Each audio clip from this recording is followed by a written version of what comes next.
Gawin sila, no? Installation ng rebar sa beam dito sa may second floor. Ayan.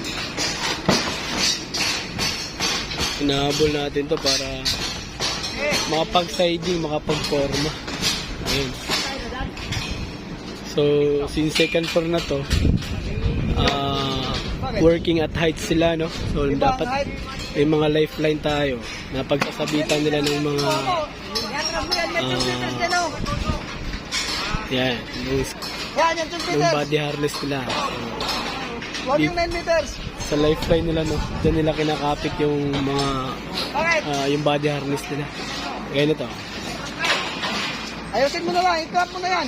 Diba? So, nakakapit dapat yan. Mga body harness nila.